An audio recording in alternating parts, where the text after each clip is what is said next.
Hi, I'm Adam. Welcome to Jazz Hacks. A lot of my students, when they first start playing jazz, they learn seventh chords like this. So you got your root, your third, your fifth, and your dominant seven. And of course, there are four inversions of this chord. You can play it four different ways.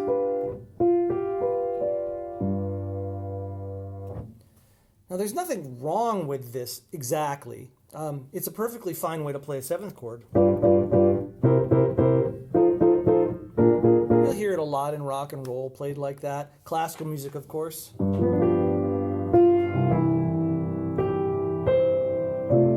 So if you're playing something very old-fashioned, that can work. You know, old-fashioned Dixieland jazz. But in regular jazz, it's not going to work so well. So I like to try to update my students as quickly as I can to something that my teacher, one of my teachers, gave me way back, and it's called Fabe. And it's like the Swiss Army knife of jazz. It's tremendously interesting. Fabe is F-A-B-E.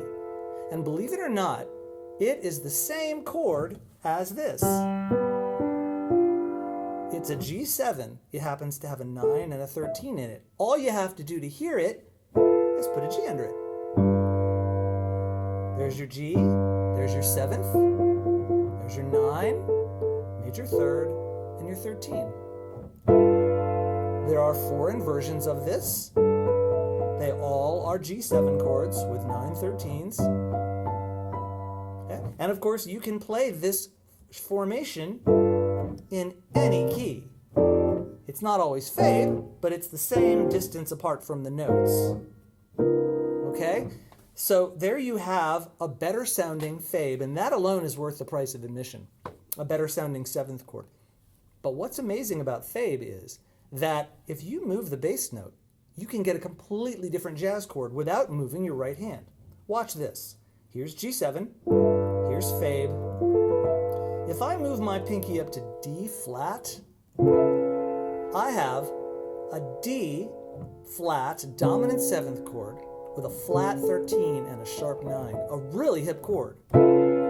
Same right hand voicing, just change the bass note. Can you believe it? Four inversions, all are the same chord. Of course, you can play it in any key. Whoops, if you get it right. There it is.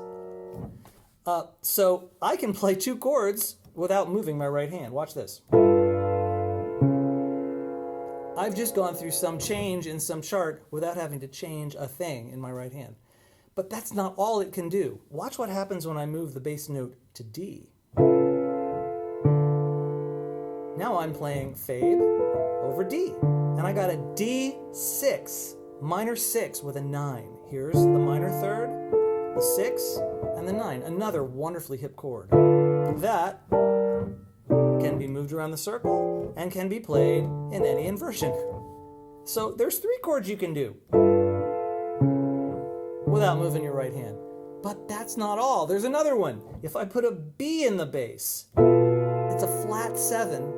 It's a 7 flat 5 chord, a B minor 7 flat 5 chord. Here's Fabe, here's B, B minor 7 flat 5. Again, which can be moved around the circle very easily. And which can be played in any inversion. So I can play four chords without moving my right hand, all by knowing this one voicing. That's amazing to me. And of course, you can play it in your left hand as well. And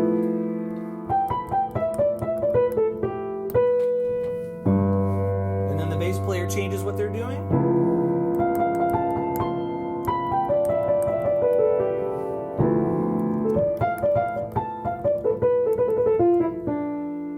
For me, this is just the most astounding thing, that one simple voicing in your right hand can be used for so many different things. And of course, you don't even have to play all four notes at the same time. It's not even advisable to do that. You can just play three of them, maybe put another one of those notes in the bass, like that. Of course, you can play in your left hand, as we said, and you can put an octave on top like this. Right? Here it is with all four notes. Right? Great stuff. There's so much more to learn about this, but I wanted to show it to you so you can start playing around with it now. Now, if this is too much for you, you can slow down and you can go to truermu.com and you can start from the beginning. If this is just crazy hard, go to our entry-level blues course and start from scratch. We'll be teaching you the straight, ordinary, boring chords to start, but then we'll move you on into the jazz theory. We think Truer MU is a better way to learn the piano. Thanks very much for joining us, and we'll see you next time.